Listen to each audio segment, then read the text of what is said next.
وبركاته. السلام عليكم ورحمة الله وبركاته. إن الحمد لله نحمده ونستعينه من يهده الله فلا مضل له ومن يضلل فلا هادي له ونشهد أن لا إله إلا الله وحده لا شريك له ونشهد أن محمدا عبده ورسوله. أما بعد فإن خير الحديث كتاب الله وخير الهدي هدي محمد صلى الله عليه وسلم وشر الأمور محدثتها وكل محدثة بدعة وكل بدعة ضلالة وكل ضلالة في النار. فقد قال الله تعالى في كلامه المجيد بعد أعوذ بالله من الشيطان الرجيم والعصر إن الإنسان لفي خسر إلا الذين آمنوا وعملوا الصالحات وتواصوا بالحق وتواصوا بالصبر. যাবতীয় প্রশংসা ও গুণগান একমাত্র মহিয়ান গরিয়ান আল্লাহ রব্বুল আলামিনের জন্যে, যিনি আজকে পূর্ব খাসবাগ আহলে হাদিস জামে মসজিদে বাদ এশা আমাদেরকে মাসিক কোরআনী তালিমি বৈঠকে বসার তৌফিক দান করেছেন। সকলে শুকরিয়া আদায় করি আলহামদুলিল্লাহ। দরুদ এবং সালাত বর্ষিত হোক মহান আল্লাহ প্রেরিত সর্বশেষ এবং চূড়ান্ত নবী মানবতার মুক্তির দূত মুহাম্মদুর রাসূলুল্লাহ সাল্লাল্লাহু আলাইহি ওয়াসাল্লামের প্রতি। আমরা সংক্ষিপ্ত আকারে দরুদ পাঠ করি, আল্লাহুম্মা সাল্লি আলাইহি আল্লাহুম্মা বারিক আলাইহি।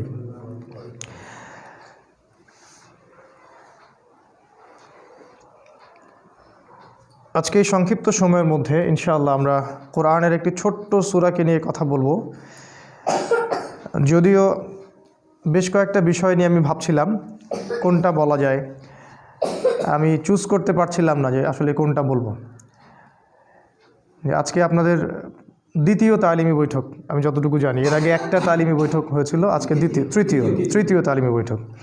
আমরা আল্লাহর কাছে দোয়া করি আল্লাহ পাক যেন প্রতি মাসে অন্তত একটা দিন আমাদেরকে এইভাবে বসার তৌফিক দান করেন, আল্লাহুম্মা আমিন। একবার ভাবছিলাম লুকমান হাকিম তার সন্তানকে যে উপদেশগুলো দিয়েছেন সেটা নিয়ে কথা বলবো। আরেকবার ভাবছিলাম আসহাবুল কাহফকে নিয়ে কথা হবে। আবার ভাবছিলাম মুসা এবং খিদির আলাইহিস সালামকে নিয়ে কথা হবে। আবার ভাবছিলাম যে সূরা আসর নিয়ে কথা হোক। তা আমি নিজেও একটু কনফিউজ ছিলাম যে কোনটা নিয়ে বললে বেশি ভালো হয়। তো তুলনামূলক আমার কাছে মনে হচ্ছে এখন যে সূরাতুল আসর বিষয়টা তুলনামূলক একটু সহজ হবে অন্য বিষয়গুলোর চেয়ে। আর যেহেতু এখানে ছোট ছোট বাচ্চারা বেশি, পাশাপাশি যুবক ভাইরাও আছেন, এই সূরাটাই মনে হয় সুইটেবল হবে। আল্লাহ পাক আমাদেরকে শুনে বুঝে আমল করার তৌফিক দান করুন, আল্লাহুম্মা আমিন। আমরা দোয়া করি রব্বি ইশরাহ লি সাদরি ওয়া ইয়াসসির লি আমরি ওয়াহলুল উকদাতাম মিন লিসানি ইয়াফকাহু কাওলি। জ্ঞান বৃদ্ধির জন্য আরেকটা দোয়া করতে পারি রব্বি জিদনি ইলমা রব্বি জিদনি ইলমা রব্বি জিদনি ইলমা। আরেকটা দোয়া করা যায় আল্লাহুম্মা ফাক্কিহনা ফিদ্দিন আল্লাহুম্মা ফাক্কিহনা ফিদ্দিন ওয়া আল্লিমনা তা'উইল আমিন ইয়া আরহামার রাহিমিন। সূরাতুল আসর, আমরা জানি পবিত্র কোরআনুল কারীমে 114টা সূরা আছে। 114 সূরার মধ্যে 86টা সূরা হলো মাক্কি আর 28টা সূরা হলো মাদানী। যে সূরাগুলো মক্কায় নাজিল হয়েছে, রাসূল সাল্লাল্লাহু আলাইহি ওয়াসাল্লাম যতদিন মক্কায় ছিলেন মানে 13 বছর, এগুলোকে মাক্কি সূরা বলে। আর দেখা যায় মাক্কি সূরাগুলোর মধ্যে তাওহীদ, রিসালাত, পরকাল, কিয়ামত, হাসর, জান্নাত, জাহান্নাম এই টপিকগুলোই বেশি আলোচনায় আসে। আর পক্ষান্তরে মদিনায় হিজরত করার পর যে সূরাগুলো নাজিল হয়েছে এগুলোকে মূলত বলা হয় মাদানী সূরা। আর মাদানী সূরাগুলোর মধ্যে বেশিরভাগই হালাল হারাম, জায়েজ না জায়েজ, আদেশ নিষেধ এগুলো বেশি আছে। কারণ মক্কার 13 বছরে আল্লাহ তার বান্দাদের ঈমানকে তাজা করেছেন, ভিতরের হৃদয়ের জগৎটাকে আল্লাহ পাক পরিবর্তন করেছেন। তারপরে গিয়ে যখন মদিনায় আয়াত নাজিল হচ্ছে সুদ ছেড়ে দাও, মদ ছেড়ে দাও, তখন সেগুলো মানুষ খুব ইজিলি আমল করতে পারছে। সর্বপ্রথম যেটা দরকার মানুষের হৃদয়ের আকিদার বিশ্বাসের পরিবর্তন। এটা যখন আল্লাহমুখী হবে, পরকালমুখী হবে, তখন একটা মানুষ অটোমেটিকলি ইনশাআল্লাহ ইসলামের বিধানগুলো পালন করবে। আর যদি কোনো মানুষের আকীদাগত বিশ্বাসের পরিবর্তন না করা যায়, তাহলে যতই চাপ দেন না কেন সে হয়তো মুখে মুসলিম হবে, ভিতরে মুনাফিক থেকেই যাবে। তো সূরাতুল আসর একটা মাক্কি সূরা, যেটা মক্কায় নাজিল করা হয়েছে। ইমাম শাফিঈ রাহিমাহুল্লাহ এই সূরা সম্পর্কে একটা কথা বলেছেন। তিনি বলেছেন, লাউ আনজালাল্লাহু হাযিহি সূরা লাওয়াসিআতহু। তিনি বলেছেন, যদি আল্লাহ পাক কোরআনের সব কিছু বাদ দিয়ে শুধু সূরা আসরই নাজিল করতেন তাহলেও যথেষ্ট ছিল। আমি আবার বলছি, তিনি বলেছেন আল্লাহ পাক যদি শুধুমাত্র সূরা আসরটুকুই নাজিল করতেন আর কিছুই নাজিল না করতেন তারপরেও যথেষ্ট ছিল। কারণ এই সূরার মধ্যে সমস্ত মৌলিক বিষয় চলে আসে। সময় সংক্ষিপ্ত, আমরা হয়তো সব ডিটেলস আলোচনা করতে পারবো না, কিন্তু মূল পয়েন্টগুলো আজকে আমরা টাচ করবো ইনশাআল্লাহ।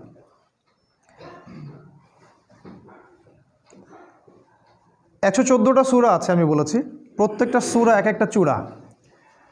মানে আমি একদিন বলেছিলাম, যদি আপনি নারীদের সম্পর্কে জানতে চান, ইসলামে নারীর অধিকার কি, ইসলামে মেয়েদের কতটুকু সম্মান দেওয়া হয়েছে, কোন কোন জায়গায় নারীরা যেতে পারবে, কোন কোন জায়গায় পারবে না, নারীদের সম্মান কোথায়, মর্যাদা কোথায়, এগুলো যদি জানতে চান আপনাকে সূরা নিসা পড়তে হবে। নারীদের সূরা, সূরা নিসা এর উপরে উঠলে আপনি বুঝতে পারবেন নারীদেরকে ইসলাম কোথায় রেখেছে। নারীদেরকে ইসলাম কোথায় রেখেছে এটা শোনার জন্য মিডিয়ায় যাওয়া যাবে না, তাহলে তারা আমাদেরকে ভুল তথ্য দিবে।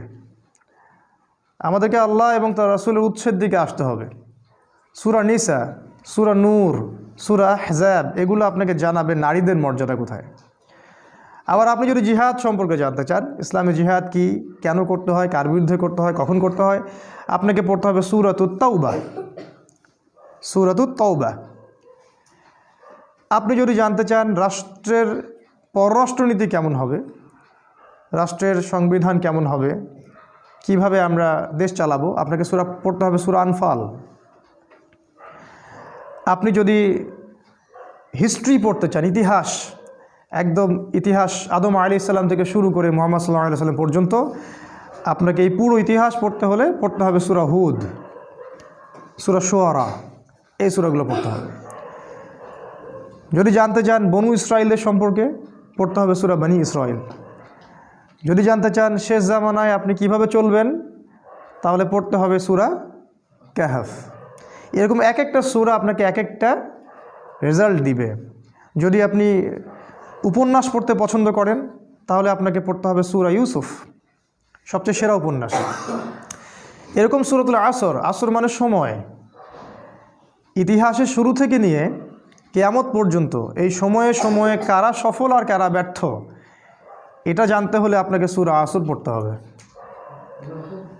ইতিহাসের শুরু থেকে নিয়ে পৃথিবীর শেষ দিন পর্যন্ত কারা ক্ষতির মধ্যে আছে আর কারা ক্ষতি থেকে মুক্ত, এইটা বুঝতে হলে আপনাকে পড়তে হবে সূরাতুল আসর। আর পড়া মানে আমি বুঝাচ্ছি না রিডিং পড়া, পড়া মানে আমি বুঝাচ্ছি লিকৌমি ইয়াতাফাক্কারুন। আল্লাহ পাক বলেছেন কোরআন সেই সম্প্রদায়ের জন্যে যারা চিন্তা ভাবনা গবেষণা করে। কোরআন কোনো সাধারণ মানুষদের জন্য নয়। আল্লাহ পাক বলেছেন কোরআন একটা কিতাব ওই সব সম্প্রদায়ের জন্য লিকৌমি ইয়াতাফাক্কারুন, যারা গভীর গবেষণা চিন্তা ভাবনা করে তাদের জন্যে। কোরআন তাদের জন্য নয় যারা হালুয়া রুটি সেমাই খায় বাসায় গিয়ে ঘুমিয়ে যায়, তাদের জন্য কোরআন নয়। তো আল্লাহ রাব্বুল আলামিন সময়ের একটা সূরা নাজিল করেছেন, সময়ের চূড়া, সময়ের সূরা। টাইম এর উপরে উঠবেন, অতীতকে দেখতে পারবেন, ভবিষ্যৎকে দেখতে পারবেন, বর্তমানকে দেখতে পারবেন। তাহলে উঠতে হবে সূরা আসরের উপরে। শুরু করি বিসমিল্লাহির রহমানির রহিম। আল্লাহ পাক বলেছেন ওয়াল আসরি। ওয়াও মানে হচ্ছে শপথ, কসম। ওয়াওয়ের দুটো অর্থ হয় আরবিতে, একটা হলো এবং, একটা হলো কসম। কখন এবং কখন কসম? যখন দুইটা ক্লজ, অ্যারাবিক গ্রামারে, ইংলিশ গ্রামারে আমরা যেটা বলি ক্লজ, বা দুইটা অংশ, এই দুইটা অংশের মধ্যে জয়েন্ট দিতে হবে, তখন ওয়াও জবর ওয়া মানে হলো এবং। যেমন ইল্লাল্লাযীনা আমানু, তারা নয় যারা ঈমান এনেছে, ওয়া আমিলুস সলিহাত, এবং সৎ আমল করেছে। এখানে ওয়া মানে হচ্ছে এবং। আবার প্রথমে যেটা আছে ওয়াল আসরি, এই ওয়াও মানে হচ্ছে কসম বা শপথ। কোরআনে আল্লাহ পাক অনেকগুলো কসম করেছেন। ওয়া তিন, ডুমুর ফলের কসম। আমাদের দেশের ডুমুর ফল না, আবার যে ডুমুর ফল মক্কা মদিনায় পাওয়া যায়, আরবে পাওয়া যায়, কাঁচা খেতেও মিষ্টি লাগে। ওয়াত্তিন ওয়াজ্জাইতুন, জাইতুন ফলের কসম। জাইতুনের তেল দিয়ে রাসূল সাল্লাল্লাহু আলাইহি ওয়াসাল্লাম মালিশ করতে বলেছেন, উপকারী। বা তুরি সিনিন, তুর পাহাড়ের কসম, সিনাই পাহাড়ের কসম, এরকম অনেক কসম আছে। ওয়াল লাইল, রাতের কসম। ওয়া দুহা, দ্বীপ্রহরের কসম। ওয়াল ফজর, ফজরের কসম। ফজরের কসম করে আল্লাহ বলেছেন ফজর সকাল, ফজর নিঃশ্বাস ছাড়ে। অসাধারণ একটা আয়াত, ফজর নিঃশ্বাস ছাড়ে। আজকের এডুকেশন সিস্টেম আমাদের এটা বিশ্বাস করবে?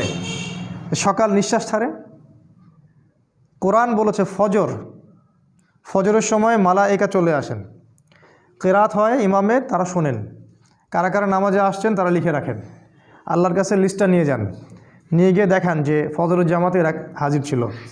আবার আসরের জামাতে আরেক দল ফেরেশতা আসে, তারা আবার দেখেন আসরের জামাতে কারা কারা আছে, তারা আবার ফজর পর্যন্ত থাকে। কোরআনে সূরা ফজরের মধ্যে শপথ করে বলা হচ্ছে যে ফজর নিঃশ্বাস ছাড়ে।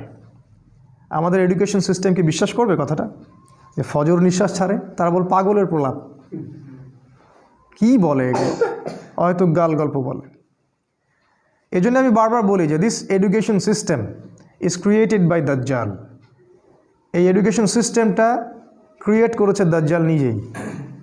তার উদ্দেশ্য একটাই, কিভাবে আমাদের পুরো জেনারেশনের পর জেনারেশন, প্রজন্মের পর প্রজন্মকে আল্লাহ থেকে দূরে সরানো যায়, এটাই উদ্দেশ্য, আর কোনো উদ্দেশ্য নেই। একজন পিএইচডি ডিগ্রি অর্জন করবে কিন্তু ভিতর থেকে হবে অন্ধ। একজন ডক্টরেট করবে, বাইরে থেকে ডিগ্রি নিয়ে আসবে, তার বাবা মা থাকবে বৃদ্ধাশ্রমে, সে ইন্টারনালি ব্লাইন্ড। আল্লাহ পাক এরকম অনেক কসম করেছেন, একটা কসম সময়ের কসম। সময়ের কসম আল্লাহ কেন করলেন সেটা বলার আগে বলছি, আল্লাহ যে কসম করলেন, আমাদের জন্যও কি কসম করার বিধান নাই? আছে। আমরা যদি কসম করি তাহলে শুধু আল্লাহর নামেই করতে হবে। কারণ একটা হাদিসে রাসূল সাল্লাল্লাহু আলাইহি ওয়াসাল্লাম বলেছেন, মান হালাফা বিগাইরি ইসমিল্লাহ ফাকাদ কাফারা, যে ব্যক্তি আল্লাহ ছাড়া অন্য কারো নামে কসম করলো সে কুফরি করলো। আমরা যখন কসম করব অবশ্যই আল্লাহর নামেই কসম করতে হবে। ছোটোবেলায় আমরা শিখেছিলাম আল্লাহর কসম করতে হয় না, এই জন্য আমরা মায়ের কসম করতাম, বাবার কসম করতাম। এখন আমরা দেশের কসম করি, মাতৃভূমির কসম করি। তা আল্লাহ বলেছেন কসম করতে হবে শুধুমাত্র আল্লাহরই, অন্য কারো না।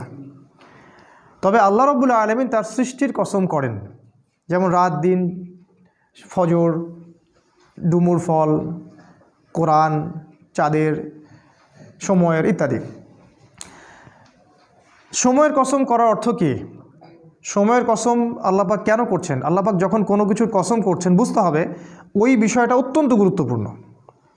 এটা বোঝার জন্য খুব বেশি বুদ্ধির দরকার নাই। আল্লাহ পাক তো সহজে কোনো বিষয়ের কসম করবেন না। আর কোরআন নাজিল করার সময় আল্লাহ পাক খুবই ইকোনমিক্যাল। কোন দিকে? শব্দ চয়নের ক্ষেত্রে আল্লাহ পাক অতিরিক্ত কোনো শব্দই চয়ন করতে চাচ্ছেন না, যেটা দরকার সেটা নাজিল করছেন। অহেতুক কোনো শব্দ কিন্তু কোরআনে নাই। কোরআন এমন একটা কিতাব যেটার একটা শব্দ দিয়ে একটা জাতির ইতিহাস বলা হয়েছে। সিরিয়াসলি, সূরা কাহফের মধ্যে একটা শব্দ আছে। যুলকারনাইন বাদশাহ যাচ্ছেন একদিকে, একটা কওমকে দেখতে পেলেন যে কওমের সূর্যের আলো থেকে বাঁচার কোনো বুদ্ধি ছিল না। তারা জানতো না কিভাবে সূর্যের আলো থেকে নিজেদেরকে রক্ষা করতে হবে। আল্লাহ ভালো জানেন এই জায়গাটা কোথায়। আল্লাহ পাক শুধু বলেছেন ক্যাযালিকা, ওরা এরকমই ছিল, ব্যাস এতটুকুই। ওই সম্প্রদায়টা এমনই ছিল বলে আল্লাহ পাক অন্য প্রসঙ্গে চলে গেছেন। একটা ওয়ার্ড দিয়ে একটা সম্প্রদায়ের কথা বলেছেন আল্লাহ পাক। শব্দ আল্লাহ পাক অহেতুক চয়েস করবেন না। তাই সময়ের শপথ কেন করলেন? 3টা কারণে করতে পারেন, শর্ট করে বলছি। একটা হলো, অবশ্যই আমাদেরকে চোখে আঙ্গুল দিয়ে দেখিয়ে দেওয়া হচ্ছে যে আমাদের জীবনের সবচেয়ে গুরুত্বপূর্ণ জিনিস সময়। আমাদের মানব জাতির জন্য সবচেয়ে গুরুত্বপূর্ণ জিনিস হচ্ছে সময়, যেটা আমরা ফেসবুকে, অনলাইনে থেকে, ইউটিউবিং করে, গার্লফ্রেন্ডের সাথে সময় অপচয় করে, কফি খেয়ে, চায়ের দোকানে আড্ডা পিটে, খেলার মাঠে নষ্ট করি।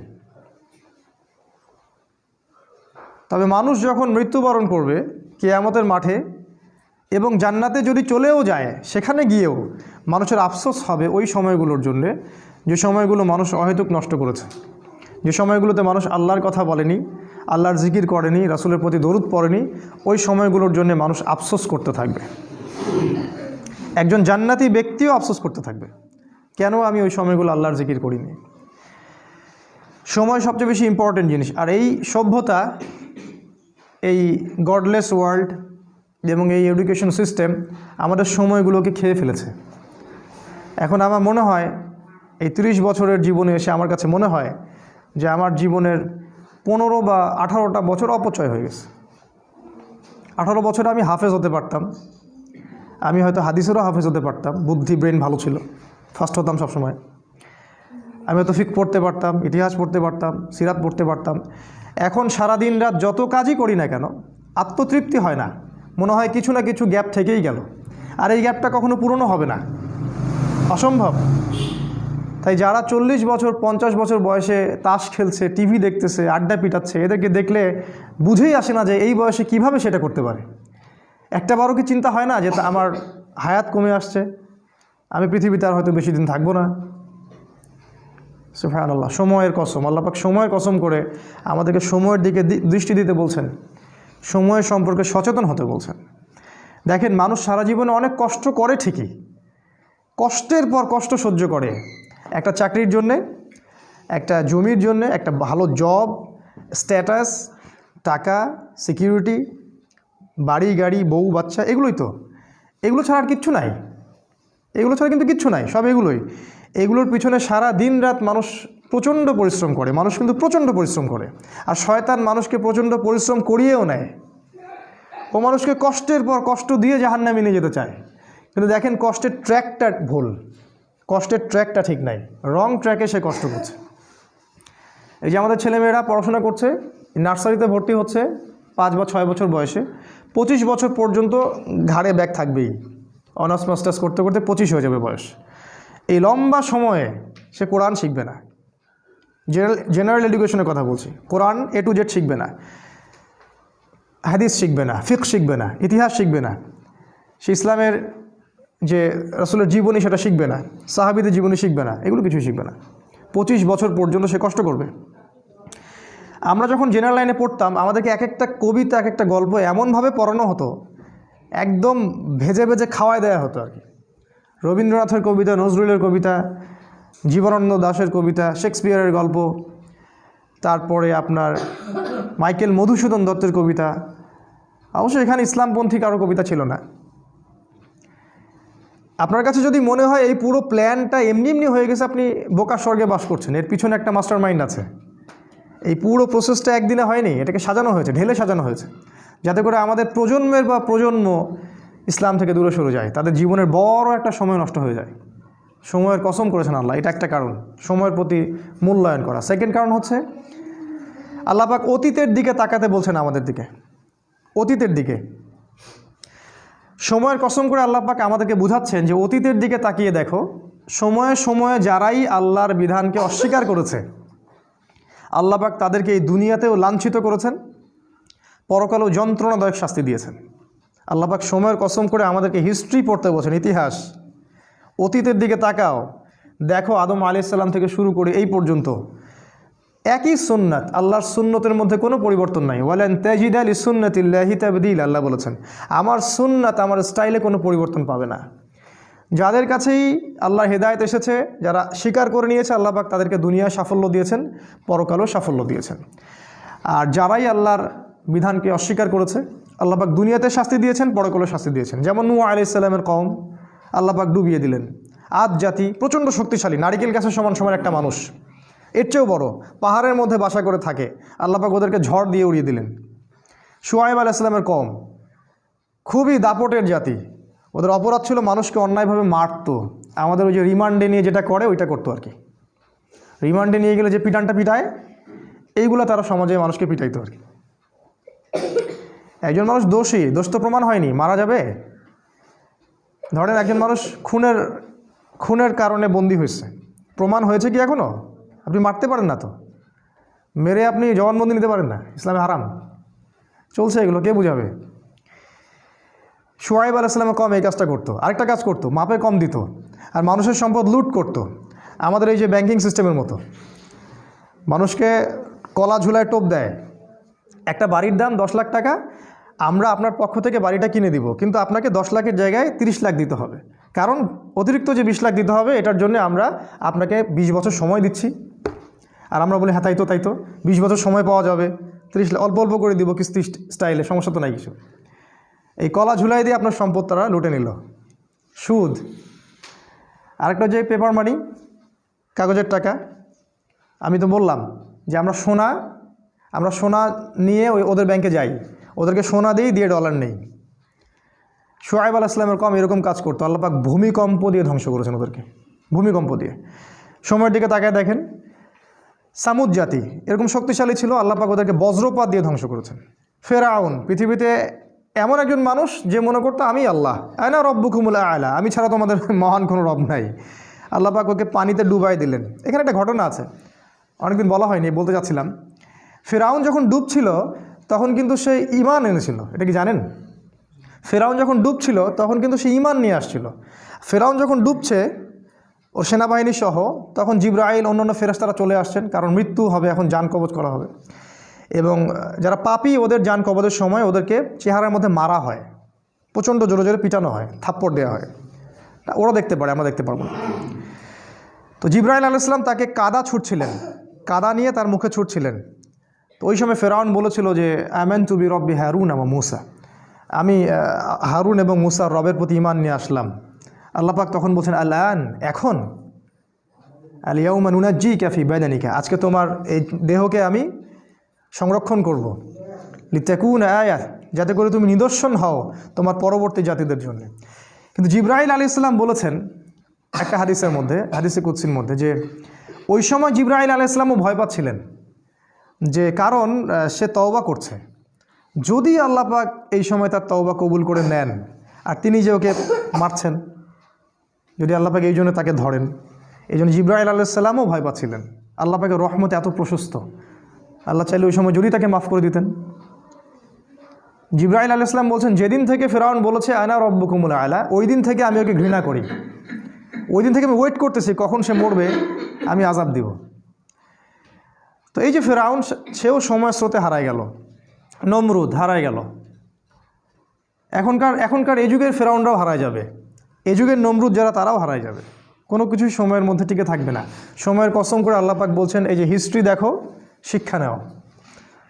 আরেকটা উদ্দেশ্য হতে পারে সময়ের, সেটা হলো যে এই যে আমরা যে সময় বসবাস করছি আখিরুজ্জামান, শেষ জামানে, এই শেষ জামানের যে সময়, এই সময়টার প্রতি আল্লাহ পাক বেশি গভীর দৃষ্টি দিতে বলছেন, কারণ এটা হচ্ছে ইতিহাসের সবচেয়ে ইম্পর্ট্যান্ট টাইম।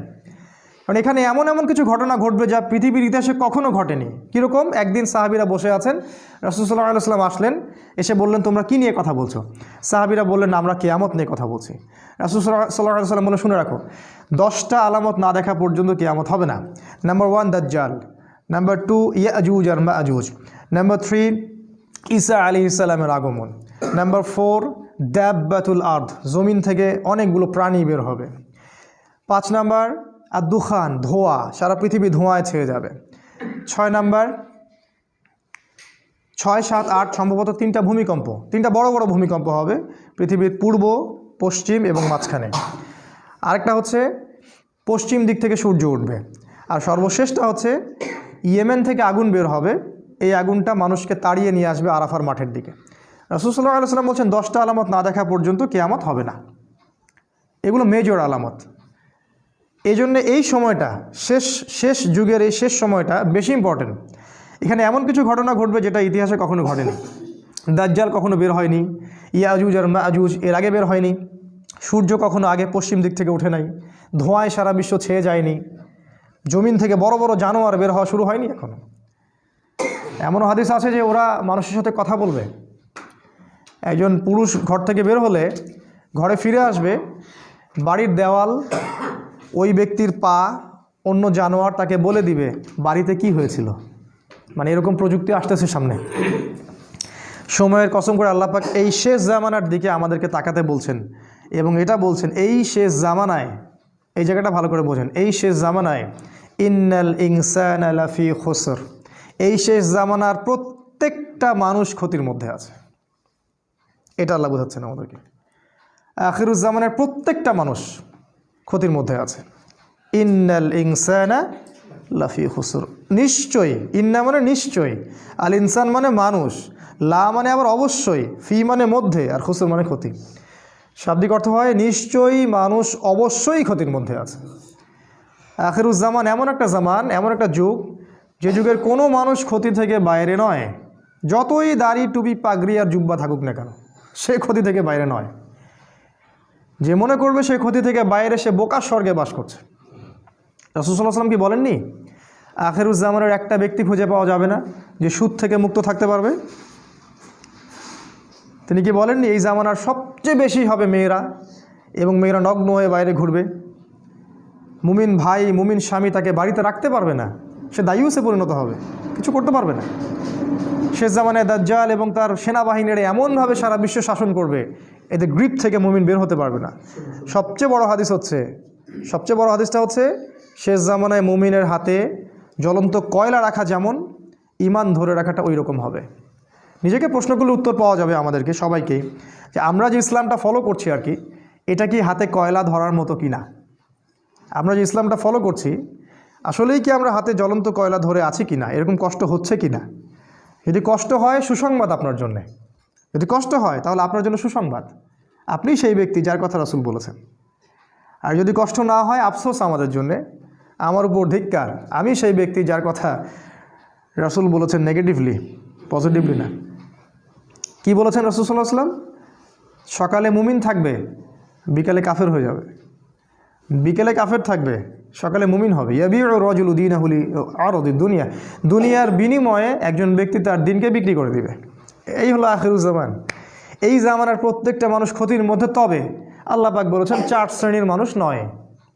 4টা কাজ যারা করবে, একই সাথে 4টা কাজ, 4টার মধ্যে যে কোনো একটা নয়, 4টা কাজই একই সাথে অ্যাট দ্য সেম টাইম, 4টা কাজ যারা করতে পারবে এবং এর উপর ইস্তেকামাহ, দৃঢ় থাকতে পারবে, তারাই ক্ষতি থেকে বেঁচে থাকবে। তার মধ্যে নাম্বার 1 হচ্ছে ইল্লাল্লাযীনা আমানু, ঈমান। ঈমানটা কেন এখন আমি বুঝি। এই ওয়ার্ল্ডটাকে রিড করতে হলে, এই বিশ্বে আসলেই কি হচ্ছে এটা বুঝতে হলে, আপনার ভিতর থেকে একটা নলেজ দরকার, ইন্টারনাল একটা লাইট দরকার। যার ভিতরে ঈমান নাই, তার ভিতরে আল্লাহর পক্ষ থেকে নূর আসবে না, পসিবল না। যার ভিতরে, হৃদয়ের ভিতরে ঈমান নাই, আল্লাহর পক্ষ থেকে লাইট বা নূর আসবে না। আর আল্লাহর পক্ষ থেকে কলবের মধ্যে নূর না আসলে সে ভিতর থেকে দেখতে পারবে না আসলে কি হচ্ছে। যেমন আমাদের মেয়েদের কথা বলা হচ্ছে মিডিয়ায়, মেয়েরা অনেক এগিয়ে যাচ্ছে, প্রোগ্রেস, প্রগতি, সমান তালে চলছে, সম অধিকার, অগ্রগতি, তাই না? কিন্তু কোরআন, সুন্নাহ এবং আখিরুজ্জামান স্টাডি করলে আমরা দেখছি যে মেয়েরা এগিয়ে যাচ্ছে ঠিকই, কিন্তু জাহান্নামের দিকে। এই যে চিন্তার জগতের বিশাল একটা পরিবর্তন, এক শ্রেণীর মানুষের কাছে এটা প্রোগ্রেস, আর আমি বলছি এটা জাহান্নামের রাস্তা। বিশাল একটা পার্থক্য না? এই পার্থক্যের কারণ হচ্ছে যে মন্তব্যটা করেছে সে বাহ্যিক দৃষ্টি দিয়ে করেছে, কিন্তু আমরা কোরআন সুন্নাহ থেকে ঘেটে ইন্টারনাল অবজারভেশন থেকে মন্তব্যটা করলাম। এই ইন্টারনালি লাইট পেতে হলে আমাকে নূর দরকার, আর নূর আসবে আল্লাহর পক্ষ থেকে। আর কখন আসবে? যখন আপনি কোরআনের কাছে আসবেন, যখন ঈমান নিয়ে আসবেন। ইল্লাল্লাযীনা আমানু, এই হলো প্রথম।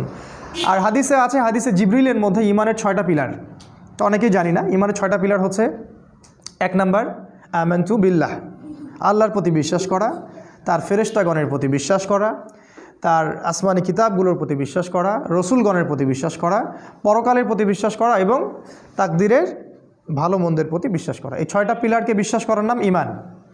এখানেও 3টা কথা আসবে, শুধু বিশ্বাস করা না, হৃদয়ে বিশ্বাস করা, মুখে স্বীকৃতি দেয়া। হৃদয়ে আগে বিশ্বাস করা, মৌখিক স্বীকৃতি দেয়া এবং কাজে বাস্তবায়ন করা। শুধু বললেই হবে না যে আমি মুমিন, কাজে প্রমাণ করতে হবে।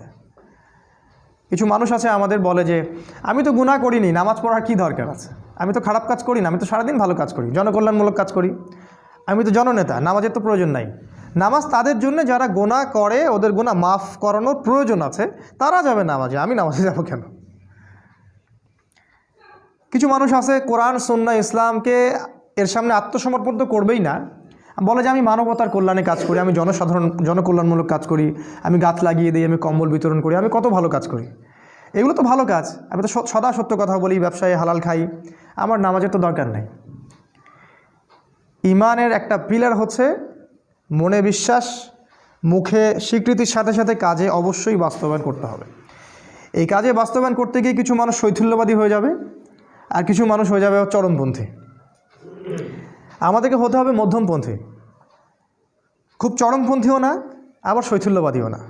কারণ আল্লাহ পাক এই উম্মতকে বলেছেন উম্মাতান ওয়াসাতা লিতাকুনু শুহাদা আলান নাস, তোমরা হচ্ছে মধ্যমপন্থী উম্মত, তোমাদেরকে অন্য অন্য উম্মতগুলোর উপরে সাক্ষী হিসেবে উপস্থাপন করা হবে।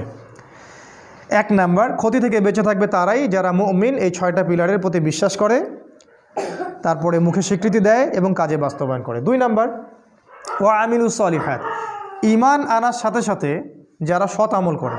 এখন আমিলুস সলেহ এর সংজ্ঞা কি? এক কথায় খুব সহজ করে যদি সংজ্ঞা বলি, তাহলে যে আমল বা যে কাজগুলো আল্লাহ অনুমোদন করেছেন, তার রাসূল অনুমোদন করেছেন, বা রাসূলুল্লাহ সাল্লাল্লাহু আলাইহি ওয়াসাল্লাম করেছেন বা করতে বলেছেন, অথবা মৌন সম্মতি দিয়েছেন। সোজা সিম্পল। যে প্রত্যেকটা কাজ আল্লাহর রাসূল সাল্লাল্লাহু আলাইহি ওয়াসাল্লাম আল্লাহর বিধানের আলোকে আমাদেরকে করতে বলেছেন, অথবা নিজে করেছেন, অথবা কেউ করেছেন তিনি মৌন সম্মতি দিয়েছেন, এই ধরনের কাজগুলোকে বলা হয় আমলুস সলেহ। যেমন 5 ওয়াক্ত সালাত, রমাদান মাসের সওম। রমাদান মাসের কথা আসলো, আমরা একটা দোয়া করে নেই। আল্লাহুম্মা, বলুন আমার সাথে, আল্লাহুম্মা বাল্লিগনা ফি রমাদান ওয়া বারিক লানা ফিহি, আমিন। অর্থ হচ্ছে আল্লাহ আমাদেরকে রমাদান পর্যন্ত পৌঁছে দিন এবং সেখানে বরকত দিন। রমাদানের আগ থেকেই রাসূল সাল্লাল্লাহু আলাইহি ওয়াসাল্লাম এই দোয়াটা করতেন, আল্লাহ আমাদেরকে রমাদান পর্যন্ত পৌঁছে দিন এবং সেখানে বরকত দিন। এবং আল্লাহ পাক আমাদের জীবনে রমাদানের সংখ্যা বাড়িয়ে দিন, আল্লাহুম্মা আমিন। যেটা বলছিলাম, আমল সালেহের মধ্যে আছে সালাত, আছে সওম, ফরজের কথা বলছি, আছে যাকাত, সামর্থ্য হলে যাকাত দিবেন, সামর্থ্য হলে হজ করবেন, উমরা করবেন, সদা সত্য কথা বলা, পিতামাতার খেদমত করা, আল্লাহর বিধানের উপর দৃঢ় থাকা, সুন্নাহ অনুযায়ী জীবন গড়া, এই প্রত্যেকটা কাজই আমল সালেহ। এমনকি বাথরুমে যদি কেউ প্রবেশ করে এবং প্রবেশ করার সময় যদি কেউ এই দোয়াটা পড়ে, বিসমিল্লাহ আল্লাহুম্মা ইন্নী আউযু বিকা মিনাল খুবসি ওয়াল খাবাইস, এই টয়লেট করার কাজটাও তার আমল সালেহ। টয়লেট করার সময় বের হওয়ার পরে যদি সে বলে গুফরানাকা, অথবা একটা দোয়া আছে আলহামদুলিল্লাহিল্লাযী আযহাবা আনিল আযান ওয়া আফানি, এই কথাগুলো যদি বলে সেটাও আমল সালেহ। স্ত্রী সহবাস করবে কেউ, স্ত্রী সহবাস করা, স্ত্রীকে চুমু খাওয়া, এটাও আমল সালেহ। স্ত্রীর হাত ধরে বসে থাকা আমল সালেহ। স্ত্রীর হাত ধরে চাঁদ দেখতে যাওয়া, তার সাথে গল্প করা, সময় কাটানো আমল সালেহ। স্ত্রী সহবাস করার আগে কেউ যদি দোয়া পড়ে বিসমিল্লাহ আল্লাহুম্মা জান্নিবনা শাইতান ওয়া জান্নিবিশ শাইতান মা রাযাকতানা, তার সহবাসটার জন্য সে নেকি পাবে, সেক্স করলে নেকি পাবে। সাহাবীরা অবাক হয়ে জিজ্ঞাসা করলেন, এটাও নেকির কাজ? আল্লাহ রাসূল বললেন, এই কাজটা যদি তুমি স্ত্রী ছাড়া অন্য কারোর সাথে করতা তাহলে কি সেটা জেনা হতো না, গুনাহ হতো না? সাহাবীরা বললেন, হ্যাঁ হতো। যদি তাই হয় তাহলে স্ত্রীর সাথে করলে ওটা নেকিও হবে। ইসলামের মতো সহজ রিলিজিয়ন কোথাও পাবেন না। খেতে বসেছেন, খাবেন, খিদা লাগছে এই জন্য খাবেন, বিসমিল্লাহ বললেন, খাওয়া শুরু করলেন, প্রথম লোকমার সাথেই বললেন আলহামদুলিল্লাহ। আল্লাহ পাক বলছেন আল্লাহ ওই বান্দার প্রতি সন্তুষ্ট হয়ে যান, আমল সালেহ। কোরআন তেলাওয়াত করছেন, আমল সালেহ, প্রতি হরফে 10 নেকি পাচ্ছেন। জিকির করছেন, সুবহানাল্লাহ আলহামদুলিল্লাহ, আমল সালেহ। সারাদিন আপনি যদি রাসূলের স্টাইল ফলো করেন, সকাল থেকে নিয়ে একদম ঘুমানো পর্যন্ত, ঘুমাবেন, ঘুম তো রেস্ট, ঘুমানোর আগে একটু ওযু করলেন, বা ওযু সম্ভব না আপনি দোয়াগুলো পড়লেন, পরে ফু দিলেন, সূরা বাকারা শেষ 2 আয়াত পড়লেন, বিসমিল্লাহ আল্লাহুম্মা বিইসমিকা আমুতু ওয়া আহইয়া, পরে ঘুমিয়ে গেলেন। পুরো ঘুমটা আপনার আমল সালেহ। ওই ঘুমের মধ্যে যদি আপনি স্বপ্ন দেখেন, স্বপ্নে আপনি জেনা করতেছেন, ওটার জন্য কোনো দোষ নাই, ওটার জন্য কোনো দোষ নাই, মাফ। হয় না স্বপ্ন অনেক সময়? ওটার জন্য কোনো গুনাহ নাই, কারণ আপনি দোয়া পড়ে ঘুমিয়েছেন, শয়তান আপনাকে ডিস্টার্ব করেছে। এরকম প্রতিটা কাজ, যেই কাজগুলো রাসূল সাল্লাল্লাহু আলাইহি ওয়াসাল্লাম করেছেন বা করতে বলেছেন, অথবা মৌন সম্মতি মানে সম্মতি দিয়েছেন, ঠিক আছে করতে পারো, সেগুলো আমল সালেহ। আরেকটা জিনিস আছে, একই সাথে আল্লাহ এবং তার রাসূল যে কাজগুলো করতে নিষেধ করেছেন, যে কাজগুলো করতে নিষেধ করেছেন, যে কাজগুলো করার ব্যাপারে শাস্তির কথা বলেছেন, সেই প্রত্যেকটা কাজ ছেড়ে দেওয়াও আমলে সালেহ। যেমন রাসূল বলেছেন যে শিরিক করো না, শিরিক না করা আমলে সালেহ। সুদ খেও না, সুদ যে আপনি খাচ্ছেন না এটাই আমলে সালেহ। সুদ আপনি খাচ্ছেন না, সুদ খাবো না বলে অন্য একটা আপনি রিজিকের সোর্স খুঁজেছেন, যে আমি সুদে থাকতে চাই না, এই জন্য আমি কলা বিক্রি করি। ওই কলা বিক্রি করাটা আপনার আমলে চলে, এবং আপনি আল্লাহর কাছে মর্যাদা পান ওই কোটটাই পড়া ব্যাংক অফিসারের চাইতে। কোটটাই পড়া ব্যাংকের অফিসার আল্লাহর কাছে রক্তচোষা প্রাণীর মতো। কোরআনের ভাষায় বললে হয়তো অনেকে কষ্ট পাবেন, আল্লাহ পাক বলেছেন জানোয়ারের মতো। আল্লাহ পাক বলেছেন জানোয়ারের মতো, সূরা আরাফ আয়াত নাম্বার 179। মাঝে মাঝে একটু হিট দিয়ে কথা বলতে হয় বলেই আল্লাহ এগুলো কথা বলেন।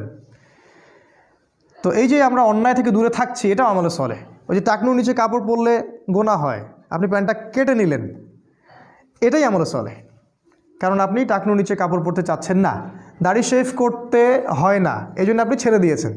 দাড়ি যতদিন থাকবে আপনি আমলে চলের মধ্যেই আছেন, কন্টিনিউয়াসলি নেকি লেখা হচ্ছে। আর এইটা একমাত্র সুন্নাহ যেটা মৃত্যুর পর আপনার পরিচয় বলে দিবে আপনি মুসলিম না মুসলিম। যে একমাত্র সুন্নাহ, ভিজিবল সুন্নাহ, যেটা নিয়ে আমরা কবরে যাব। আর কোনো সুন্নাহ নিয়ে আমরা কবরে যাচ্ছি না, ভিজিবল, দেখা যাচ্ছে না। একমাত্র সুন্নাহ যেটা দেখা যাচ্ছে, এইটা নিয়ে কবরে যাবে মানুষ। পাগড়ি নিয়েও যাবে না কবরে, জুব্বা নিয়েও যাবে না কবরে। তো যেটা বলছিলাম যে আপনি যে অন্যায়গুলো, এগুলো থেকে যে দূরে থাকছেন, এটা আমলে চলে। সেটা প্রত্যেকটা অন্যায় হোক না কেন, যত বড় স্কেলেই হোক আর যত ছোট স্কেলেই হোক। তাহলে আমলে চলে আমি মনে হয় বোঝাতে পেরেছি। যে আমলগুলো রাসূল করেছেন, করতে বলেছেন অথবা সম্মতি দিয়েছেন, সেগুলো আমলে চলে। একই সাথে যেগুলো রাসূল নিষেধ করেছেন, এগুলো ছেড়ে দেওয়াও আমলে চলে। আরেকটা বিষয় আছে, সেটা হলো যে আমলে সালেহ এর বিপরীত জিনিসকে বলা হয় বেদাত। যখন কোনো ব্যক্তি আমলে সালেহ করে না, অন্য কোনো পদ্ধতি অবলম্বন করে যেটা আল্লাহ এবং তার রাসূল অনুমোদন করেননি ইসলামে, এটাকেই বেদাত বলা হয়। এটা সংখ্যার ক্ষেত্রে হতে পারে, সময়ের ক্ষেত্রে হতে পারে, এটা পদ্ধতির ক্ষেত্রে হতে পারে। যেমন দরুদ পাঠ করাটা ইবাদত, কিন্তু মিলাদ মাহফিলের স্টাইলে দরুদ পড়াটা বেদাত। একজন ব্যক্তি দোয়া করবে, একাকী দোয়া করতে পারে, মাশাআল্লাহ, কোনো সমস্যা নেই, কিন্তু সম্মিলিতভাবে একটা সিস্টেম তৈরি করে নেয়া তা বেদাত। একজন মানুষ ধরেন রোজা রাখবে, ভালো কাজ, এটা একটা নির্দিষ্ট দিনকে বেছে নিল যে এই দিনে আমি 1000 রাকাত নামাজ পড়বো, আর এই দিনে আমি হালুয়া রুটি খাবো, আর এই দিনে রোজা রাখবো, সিস্টেমটা বেদাত। অর্থাৎ আমল সালেহ এর বিপরীতটাই কিন্তু বেদাত। আমল সালেহ এর পরিণাম জান্নাত, বেদাতের পরিণাম কিন্তু জাহান্নাম। আল্লাহ পাক আমাদেরকে হেফাজত করুন। এই হলো 2 নাম্বার, ঈমান এবং আমল সালেহ। আর 2টা আছে, শর্ট করে দিচ্ছি। 3 নাম্বার ওয়াতাওয়াসাউ বিল হক, তারা ক্ষতি থেকে বেঁচে থাকবে শেষ জামানায় যারা নিজেরা আগে হকের উপরে থাকে, নিজেরা আগে হকের উপরে দৃঢ় থাকে, পাহাড়ের মতো, খিদির আলাইহিস সালামের মতো। ওই যে পাহাড়ে পাথরের উপর বসেছিলেন, রকের উপরে, নিজেরা দৃঢ় থাকে এবং এরপরে অন্যদেরকে হকের দিকে ডাকে, এরা ক্ষতি থেকে বেঁচে থাকবে। যারা ঈমান এনেছে, এরপর আমলে সালেহ করছে, এখন মাশাআল্লাহ পরিবার গঠন করে ফেলেছে, নিজের যোগ্যতা হয়ে গেছে, নিজে হকের উপর আছে মাশাআল্লাহ, এবার মানুষকে সে হকের দিকে ডাকছে। কারণ ডাকার কাজটা তো স্কুল বয়দের কাজ না, এটা স্কলারদের কাজ। কারণ যদি আমরা দাওয়াত দেওয়ার যোগ্যতা অর্জন না করি, তাহলে আমি মানুষকে ভুল পথে দাওয়াত দিব। সিম্পল। আমি যদি ইংরেজির প্রফেসর হতে চাই, আমাকে ইংরেজির উপর আরও বড় ডিগ্রি নিতে হবে, তারপরে আমাকে ক্লাস নিতে হবে। তাই আমরা নিজেরা যদি আগে এগুলোর উপর স্টিল থাকি, তারপরে আমরা যখন মানুষকে দাওয়াত দিব, যোগ্যতা অর্জন করব, জ্ঞান অর্জন করব, তখন মানুষ সঠিক পথের দিকে আমরা ডাকতে পারবো। আর এই জায়গায় কিন্তু সমস্যা আছে, আমরা দাওয়াটা খুব পছন্দ করি, তো যোগ্যতা থাক বা না থাক একটু সুর করে বলতে পারি, পড়াশোনা থাক বা না থাক, হ্যাঁ পড়াশোনা খুব একটা নাই, সুর আছে গলার মধ্যে। সারা দেশব্যাপী দাওয়াতি কাজ করা হচ্ছে, অসংখ্য মানুষ জিকিরের নামে প্যান্ডেলে উঠে লাফাচ্ছে, অসংখ্য মানুষ ইসলামের নামে দলীয় তাকলিদে যাচ্ছে, অসংখ্য মানুষ জিহাদের নামে জঙ্গিবাদে যাচ্ছে। প্রত্যেকটা জায়গায় সমস্যা সৃষ্টি হচ্ছে। কারণ কি? কারণ যে দাওয়াত দিচ্ছে সে জানে না আসলে সঠিকভাবে দাওয়াত দেওয়ার ম্যাথোডোলজিটা কি। কোথা থেকে শিখবো? আল্লাহ রাসূল থেকে শিখবো, অন্য কারো কাছে যাওয়ার দরকার নেই। শুধু রাসূল সাল্লাল্লাহু আলাইহি ওয়াসাল্লামের জীবনের দিকে তাকাবেন, জীবনের কোন জায়গায় কোন অবস্থায় তিনি কিভাবে দাওয়াত দিয়েছেন, ব্যাস। জীবনের কোন সিচুয়েশনে তিনি কেমন করে দাওয়াত দিয়েছেন। মক্কায় তিনি মূর্তির সামনেও নামাজ পড়েছেন 13 বছর, তখন মূর্তি ভাঙার মতো সিচুয়েশন ছিল না। মদিনায় খেলাফত কায়েম হওয়ার পরে আবার যখন মক্কা পুনরুদ্ধার করা হলো, তখন তিনিই আবার মূর্তি ভেঙে দিলেন, নিজের হাতেই মূর্তি ভাঙলেন, জা আল হক ওয়া যাহাকাল বাতিল বললেন। তাহলে 2টা সিচুয়েশন আলাদা ছিল।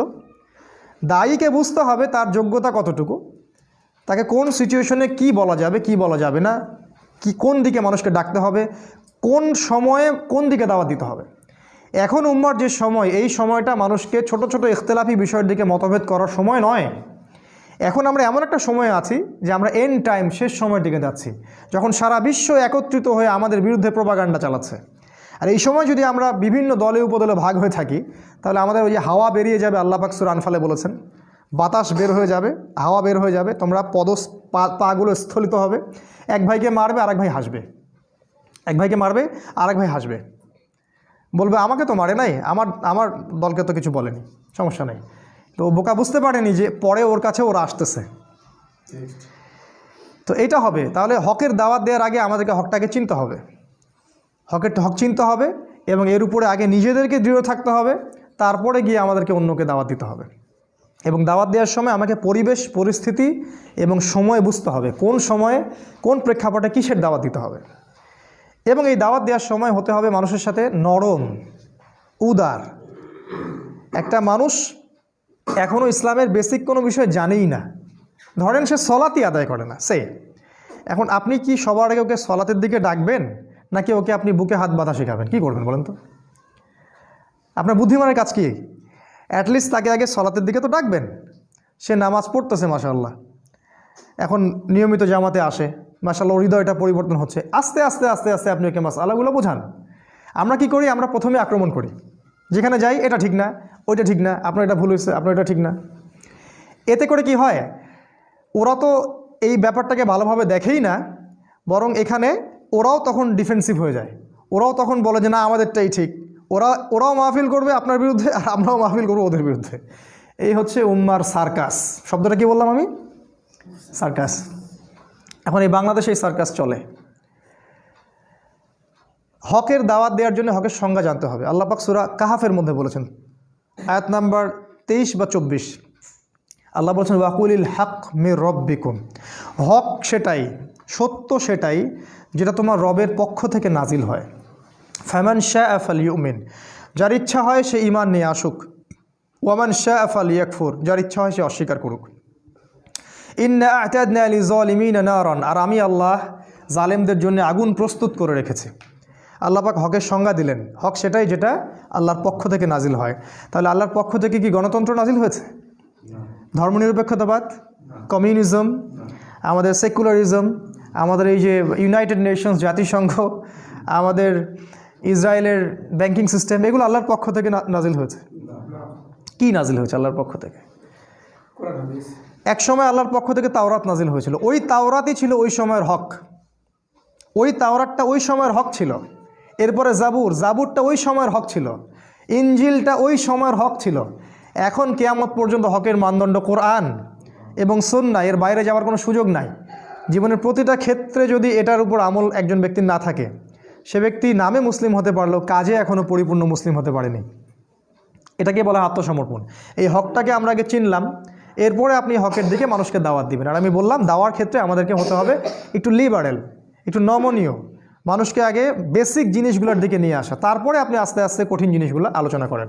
আর সবচেয়ে বেশি যেটা ইম্পর্টেন্ট, এই শেষ জামানায় সবার মাঝে একটা মৈত্রীর বন্ধন তৈরি করা বেশি ইম্পর্টেন্ট। সে যে কোনো সংগঠন করুক না কেন, সে যে কোনো দল করুক না কেন, আমাদের দেখা উচিত ওর মধ্যে ভালো কতটুকু আছে।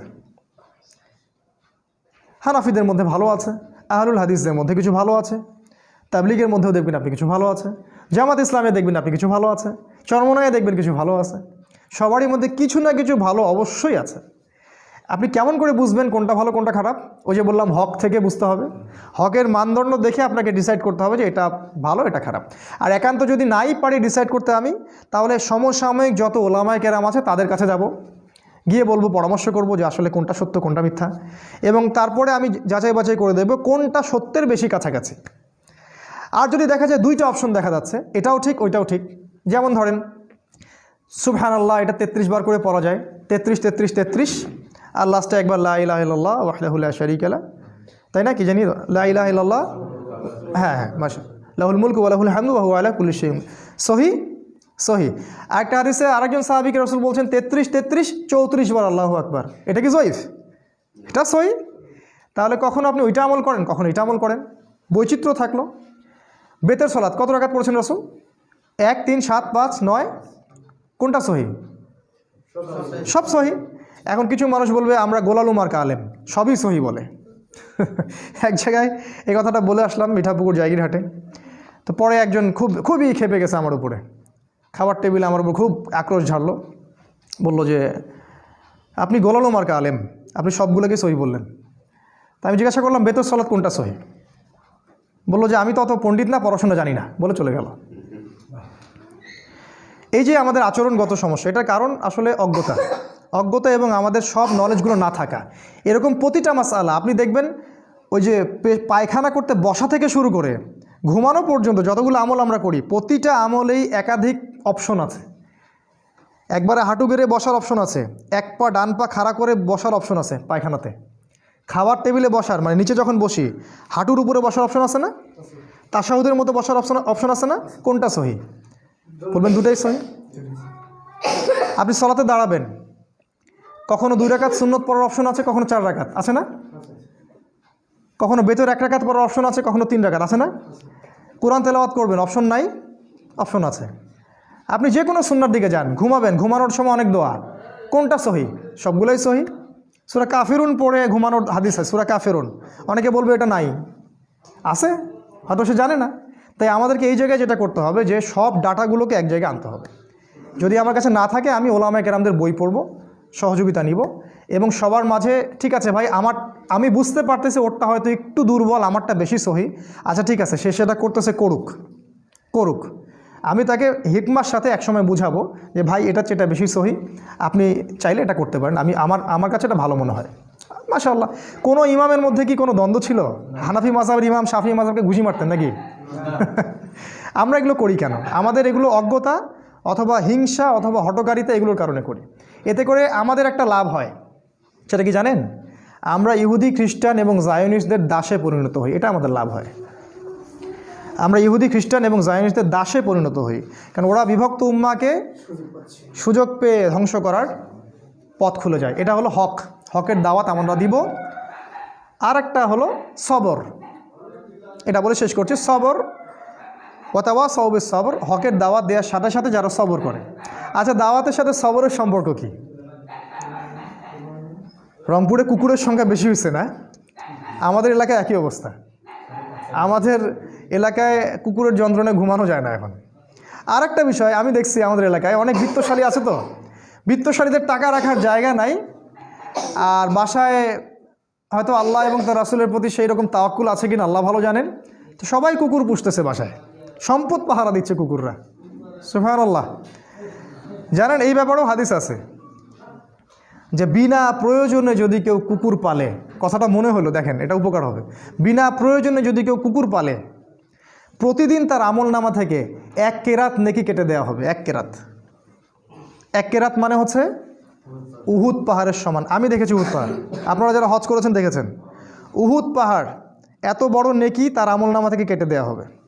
আবার কেউ যদি কোনো ভাইয়ের জানাজায় যায়, তার আমলনামা 1 কেরাত নেকি লিখে দেওয়া হবে। মাটি দিলে আরও 1 কেরাত নেকি লিখে দেওয়া হয়। তো সবরের সম্পর্কটা কি? হকের সাথে সবরের একটা সম্পর্ক আছে, সেটা হলো সত্য এমন একটা জিনিস যেটাকে আক্রমণাত্মকভাবে প্রতিষ্ঠিত করা যায় না। হক এমন একটা জিনিস যেটাকে কখনো আক্রমণাত্মকভাবে প্রতিষ্ঠিত করা যায় না, ধৈর্যের সাথে প্রতিষ্ঠিত করতে হয়। এক্সাম্পল, আপনি নূহ আলাইহিস সালামের দিকে তাকান, 950 বছর দাওয়াত দিলেন, 40 বা 80টা মানুষ ইসলাম কবুল করলেন।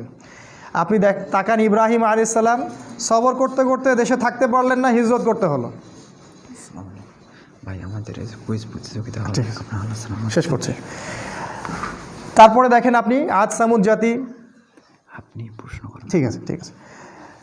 ফেরাউন, মুসা, ঈসা আলাইহিস সালাম। ঈসা আলাইহিস সালামের তো জায়গাই হলো না পৃথিবীতে।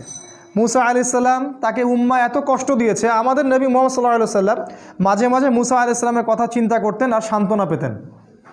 একদিন আল্লাহ রসুল গনিমতের মাল ডিস্ট্রিবিউট করছিলেন, একজন এসে বললেন, ইয়া মুহাম্মদ ইদিল, হে মুহাম্মদ ইনসাফ করো, তুমি ইনসাফ করছো না। আল্লাহ রসুলকে বললেন এইভাবে ডাইরেক্ট। রাসূল সাল্লাল্লাহু আলাইহি ওয়াসাল্লামের পাশে সাহাবীরা ছিলেন, তারা বললেন, ইয়া রাসূলুল্লাহ, আমাকে অনুমতি দিন, গর্দান উড়াই দিবে বেটার। আল্লাহ রাসূল সাল্লাল্লাহু আলাইহি ওয়াসাল্লাম ধৈর্য ধরলেন, বললেন যে মুসাকে তার কওম এর চেয়েও বেশি কষ্ট দিয়েছিল। তিনি মুসা আলাইহিস সালামের কথা চিন্তা করে সান্ত্বনা নিতেন। এত বেশি কষ্ট বনী ইসরাইল তাকে দিয়েছিল কল্পনার বাইরে। আল্লাহ পাক বনী ইসরাইলের মধ্যে এমন অনেক নবী পাঠিয়েছিলেন যাদের সাথে কোনো উম্মতি ছিল না, 2 জন 4 জন 5 জন 10 জন। আবার এমনও হয়েছে একই সাথে একটা জায়গায় অনেকগুলো নবীকে পাঠানো হয়েছে এবং সবাইকে তারা হত্যা করেছে। একদিনে 40 জন নবীকেও তারা হত্যা করেছিল, এরকম হিস্ট্রি আছে। তো সবরের ব্যাপারটা নবীদের সাথে সম্পর্কিত, তাদের দাওয়াতের সাথে দেখেন হকের সাথে সবর সম্পর্কিত আছে। আর সর্বশেষ দেখেন আমাদের মুহাম্মদ সাল্লাল্লাহু আলাইহি ওয়াসাল্লাম নবীজি, তিনি এত ভালো মানুষ, তাকে আল আমিন বলা হয়। তিনি কখনো মিথ্যা বলেন না, কাউকে কষ্ট দেন না, এতিমকে ভরণ পোষণ করেন, বিধবাকে দেখেন। নবী হওয়ার পর থেকেই তার টাইটেলগুলো চেঞ্জ হয়ে গেল। তাকে বলা হচ্ছে কাযযাব, মিথ্যাবাদী, ভণ্ড, প্রতারক, ক্ষমতালোভী, তাই না, জিনগ্রস্ত, শয়তানের বলি আওরা, এগুলো সব বলা হচ্ছে। হঠাৎ করে চেঞ্জ হয়ে গেল। তাকে 15টা গালি খেতে হচ্ছে, 14 বার তাকে হত্যা করার চেষ্টা করা হয়েছে। নিজের মাতৃভূমিতে তার থাকা হলো না, হিজরত করতে হলো, সবর করলেন। তাই এই যে হকের দাওয়াত, এর সাথে সবরটা খুব ইম্পর্টেন্ট। আমরা যেন এই হকের দাওয়াত দিতে গিয়ে অধৈর্য হয়ে না যাই এবং লিবারেল মধ্যম পন্থা অবলম্বন করি এবং সবার সাথে হৃদ্যতার সম্পর্ক তৈরি করার চেষ্টা করি, সবর করি। একদিনে কোনো কিছু পরিবর্তন হবে না, একদিনে কখনো কোনো কিছু পরিবর্তন হবে না। একটা সুন্দর গঠনমূলক পদ্ধতিতে দীর্ঘস্থায়ী একটা পরিকল্পনা করলে হয়তোবা কোনো ফলাফল পাওয়া যাবে। আল্লাহ রাব্বুল আলামিন, আজকে সময় শেষ হয়ে গেছে, আমি শর্ট শেষ করলাম। আল্লাহ পাক আমাদেরকে শেষ জামানার এই সূরাতুল আসরের উপরে আমল করা তৌফিক দান করুন। এখানে যে বিষয়গুলো আছে এক বাক্যে বলছি যে আল্লাহ পাক সময়ের কসম করে আমাদেরকে সময়ের গুরুত্ব বুঝিয়েছেন, অতীত থেকে শিক্ষা নিতে বলেছেন, শেষ জামানার দিকে বেশি ফোকাস করতে বলেছেন।